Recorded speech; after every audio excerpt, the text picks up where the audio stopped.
igihugu wameneye amaraso icyo gihugu bizibuhiye urafite kuragira igihugu ko natangaye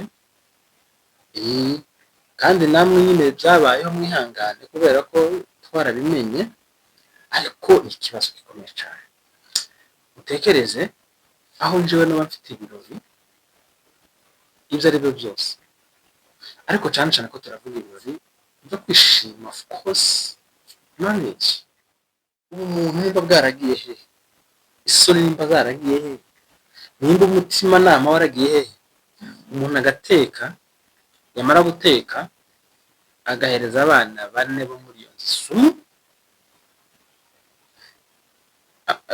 urwaro rwoga rwanje baje gutekeramo abana banje bano kamuheza isumu ariko cyo naje kubaza uyu muntu kwa bumeze kose titira ufite yose uruzaro ufite rwose icyo wabukora cyose iyo ufata abantu barenze batandatu ukabaheza isumu abana sanzi wa uzugira amahoro muruze kwifuriza igitondo ciza wowe bukende sana mugorobye kwifuriza umugoroba mwiza bivanye naho uherereye amahoro y'umwami Yesu Kristo akomeza abana muri Rwanda zawe zose urimo turamukije abanyamurenge bose kwisi aho muherereye turamukije abantu abanyarwanda abanyamasisi abumva ururimi tuvuga mwese shalom shalom aho muherereye ariko by'umwihariko reka dusuhuza abantu badukandiye subscribe mwarakoze cyane muri abantu b'agaciro kandi muri abantu b'umumaro kubera ko mwahisemo kuza kwifatanya natwe muri kanisa uyu muryango mugari mane bahumurisha kandi mukomeze ibishimire utanze impore ku bantu babuza babo aho muri hose ndabizishura kuba uri mu bihe kugoye ibintu biremerereye uri kuvuga ngo ndagira nte ko ansize mukomere kandi mwihangane abapfushe n'mpambwira nta joro ridaca nta n'imvura zita kubera ko igiti ceze kirasarurwa ndetse n'abafite abarwayi mu bitaro namwe mwihangane mukomeze musenge Imana ibakure kuri ibyo bitanda muryamyeho kurwara birababaza no kurwaza burya ngo umuntu yarwaye nyine abari aho ngaho atazi situation abarimo akenshi wenda nk'igihe umubiri byanze ariko wa muntu kurwaje turamusanga afite amawazo yiswarara mu isuku azokira ryari isuku niyo gahunda barimo ariko turabakomeje musenge cyane Mana gira ikikora kuri abo bantu banyu bacu ibi n'ibinini turamukije abantu bari muri Kenya turamukije abakuru b'abanyamurenge muri Kenya kubera ko hari byinshi baza bakora bakabikora ari ukwitanga nta nyungu bafite nta kindi kibiri inyuma gusa kubera urukundo mwarakoze abayobozi bacu bari muri Kenya Imana ikomeze ibaheze imigisha rero nta bundi butinde bakira abanyaziya abanyafrika abanyaburayi n'abanyamerika namwe turabasuhuje soje n'abantu ari mu Paris mu Faransa dufite inshuti mama mmoja rafiki yangu turabasuhuje cyane nuko rero twakiriye abantu ariko umuryango wa M23 AFC twirwanira turabasunuye ahantu hose turabasuhuje cyane mukomeze udusengere ndavuga abatarataha mukomeze mu gusengere natwe Kristo atubwire ngo nimutahe kubera ko hari igihe biba ngombwa amasengesho nyine wabona bitari gukora n'imbaraga zigakora niko umuntu umwe yavuze ngo twega duhunguka nako twaje tubishaka ngo baratuzanye by force by fire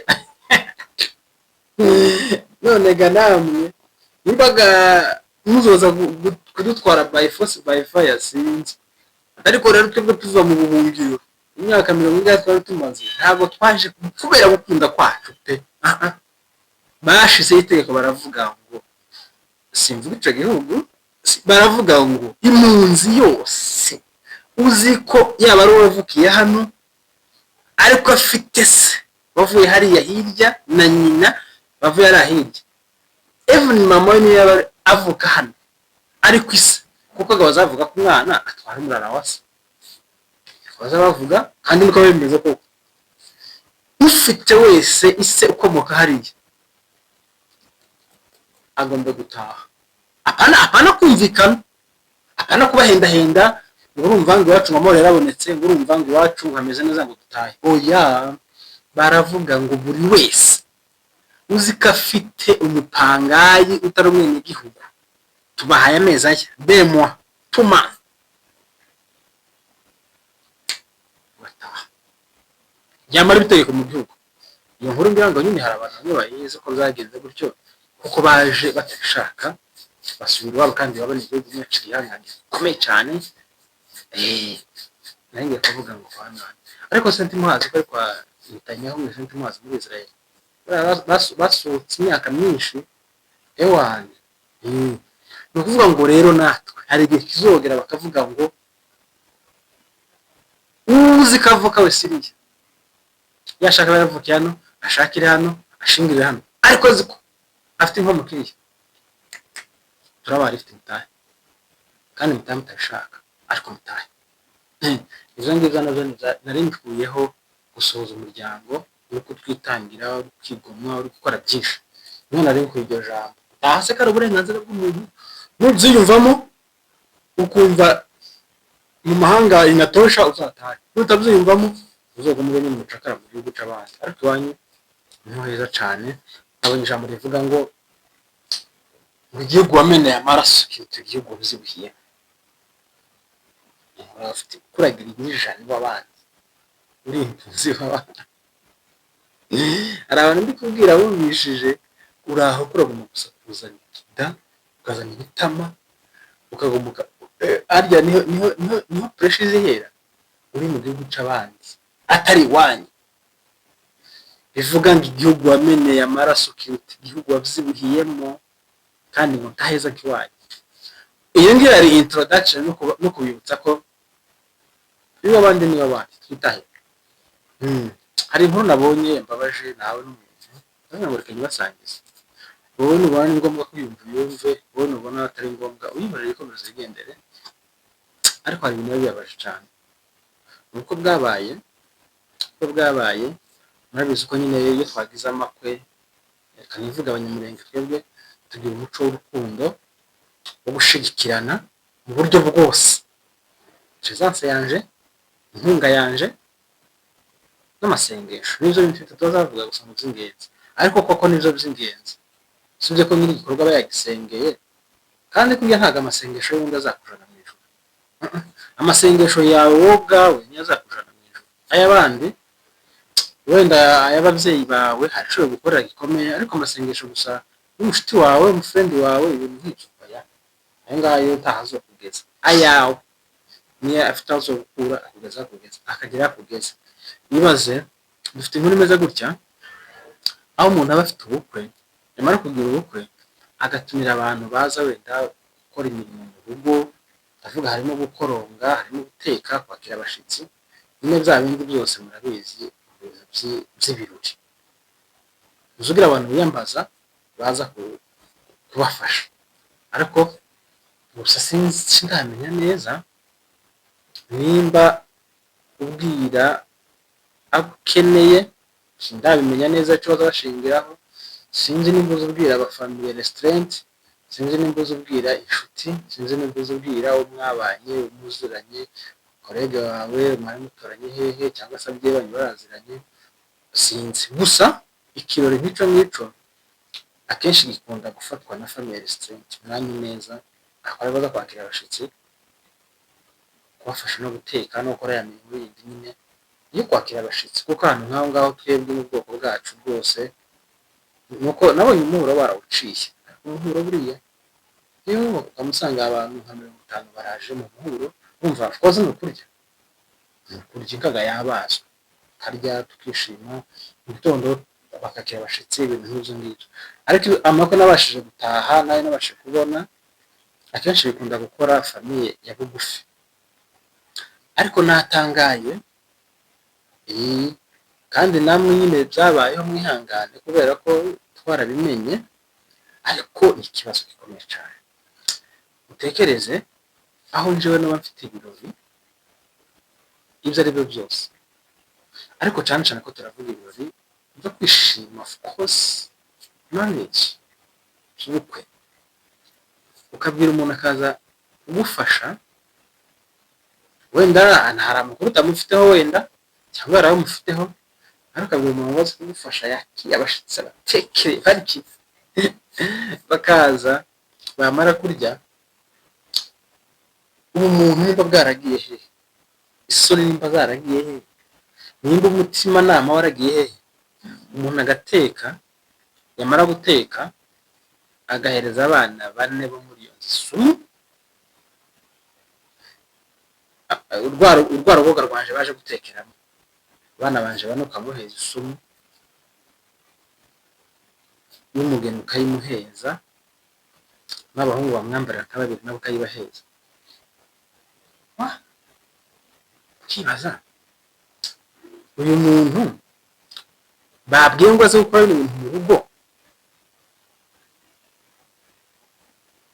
baramuzi cyangwa birengagije ibyo bamwumvaho? Cyo ni ikibazo. Kigira kabiri, iyo ufata utuntu nk'utwo uri uzi neza ko turi bwambure abana ubuzima cyangwa se abantu abari bo bose, wowe uryamye uzugira amahoro, muri wowe uryamye uzikora yahaye abantu barenze umwe isumu, kandi bakubwira icizere ngo uzabakira abashitsi, muri wowe iyo uryamye nyine wowe iri gukoresha ibintu, uzuryama ukagira amahoro muri wowe. I swear to God, iyo nkuru simpimbana, murabizi nabaye iyo nkuru soko zo tuvuga, ibyo kuvuga bihari byinshi, ariko cyo naje kubaza uyu muntu ko waba umeze kose, titira ufite yose, uzara ufite rwose, icyo waba ukora cyose, iyo ufata abantu barenze 6 ukabaheza isumu, abana usanze iwabo, uzugira amahoro muri wowe rwose? Tuvuge ko uzegera kuko wamenyeye kumena amaraso, niko kazi uzahemberwa muri rya joro rya kabiri. Iyo uryamye usinzira, ese ko nawe ufite abana, okay, ufite n'abagushamikiyeho abagukomokaho, utekereza ko ibyo wakorera abandi we batazagukorera? Gusa turashima Imana ko abantu bose bakoreye ibyo bintu, abantu 6 bakoreye ibyo bintu, 6 n'umugeni wa 7 bakoreye ibyo bintu, turashima Imana ko bose bararukijwe. Imana ihabwe icubahiro, Imana ishimwe, barabarukije. Kandi reka mbabwize ukuri, bavuga ko ntawe uyoberwa umwihisha, gusa ngo ayoberwaho yamuhisha. Yewe twarakumenye kandi nawe urabizi neza ko wamenyekanye, ariko imigambi yawe ipfuye ubusa. Niya ndirimbo yahagendeye abandi ivuga ngo Satani we ufashe ubusa, wafashe ubusa, ngayibaze bakakujana muri morgue, imirambi 7 wisha tukikwereka, usibye ko ntiwogerayo, ariko gano kujya mu nzozi no mu bitekerezo byawe no mu mawazo yawe, ahantu hose uburi hose kumena amaraso n'ibibi, ahantu hose uburi wumva ko akantu kama kukuzungukamo, kakaguma kuzungukamo. Conseil, muza mutora baza kwakira abageni cyangwa abashitsi mushingiye kuki? Nimba abantu barenze 10 bavuga ngo nyanaka si umuntu mwiza, umuntu ushaka gutuka, ariko kurye giti cyatwa n'umuntu kizaca magishira aho ngaho, tikiza kinaharenga. Umuntu watutswe ntabwo bizamara imyaka 2 abivuga, bizamara amezi cyangwa birangira. Ntabwo wantuka ngo umurozi wowe kuva mu kanungo bizamugishira aho ngaho, undi ntabimenye. Umwibizi umenye ko yakwibye, ariko ntabwo umenye ko yabisha. Narengeza kuri conseil sasa, bano bantu muza mutora baba bagiye kwakira indi miryango cyangwa mu miryango yanyu, muza mubatora mushingiye kuki? Kuko ari indyarya se? Cumikira. Kandi bagicanga abanyaduhuru bakunda gusanga bengeshe abanyatwenge cyane ku rwego rwo hejuru. Mubatora ko ari indyarya, mubatora ko bazi gukwakwanya fast ibintu, mubatora kuko mukorana nabo, mushaka wenda kugira umugambi mugeraho, mubatora mushingiye kuki? Jewe ngize ikirori nkamenya gusa ko abanyaduhuru nzi bari buze gutekamo, iyo risiti muyikasoringa. Kurya umuntu wihekura umwana we wese agufite izihe mbabazi? Wowe uri iki? Kumva yo kugira imbabazi? Wowe mwene runaka, wowe wavutse wanyintani nkamugira mutima inka y'inkamwa barakugirira imbabazi? Wowe wavutse mu nka 90 zikamwa barakwishimira? Kandi abantu bamwe shabanga umuntu umeze neza, iyo umeze neza barakwanga, wamera nabi bakakwanga, wabyibuha bakakwanga, wabyibuha ukirenda guturika, wananuka ukarenda gupfa, waba mugufi ukaragahirwa, waba muremure ngo se muzomora imvura, wavuga ngo ninjajwe ziguma kuvuga, waceceka ngo n'umugome ntaza avuga. None yemwe mugani wa gito, abisi nikiza kibashimisha. Iyo nkuru yankoze ku mutima irambabaza ndahuye, ndavuga nti se uyu muntu ayo ibibazo umuntu kubyuka agapfusha abana bane umunsi umwe, TikTok umunsi umwe gutya nyine bikama biba gutya, bavuye mu birori bikama biba, kumva umuntu ataragira trauma. Sikore hari abantu benshi twakoze tubona batajya bavuga b'abavyeyi n'abagabo, ndavuga abagore n'abagabo, ugasanga akunda kwigunga, ntakigaragira, nta story aterana n'abandi bantu, abari wenyine yigunze gusa. Twebwe tukama tumvaga ngo uriya muntu naho wenda isi, ariko isi ntago ari mbi, abayirimo nibo abantu bari muri yasi bakakubabaza, waruka usigaye utinya abantu. Gusa abantu ni beza, uzahora n'umuntu umwe akubere mubi, uhura n'undi muntu akubere mwiza, ariko abantu ni beza kuko ngo turi mu mashusho y'Imana. Kwica ufite n'ihene basi se izo yaryaga barabinywa, basi imitungo ye basi urayisigarana wapi? Hanyuma wungukire hehe kweli? Wa muntu n'ukuntu wiyubasha gusa n'umiwe. Twatangaye, tumare gutangara, gusa tuvuga ko Kristo agira neza, kandi Imana ari nyimbabazi, Imana igira neza, Imana irababarira. Rero genda mutekereza kuri liste y'abantu mwiyambaza baza kubafasha mu birori byanyu, kuko abenshi ntabwo bakunze, abenshi ntabwo bishimiye ko bya birori biba, abenshi ntabwo bishimiye iterambere ryanyu, barabakunda cyane. Nakubwiye ngo nimba utakureba ntucumve, nimba ureba ucumve. Imana ibaho umugisha, amahoro mu mutima n'amafaranga bikofi. Mwakoze kubana natwe, ibiganiro byacu mwakagaruka. Ciao ciao, bye bye.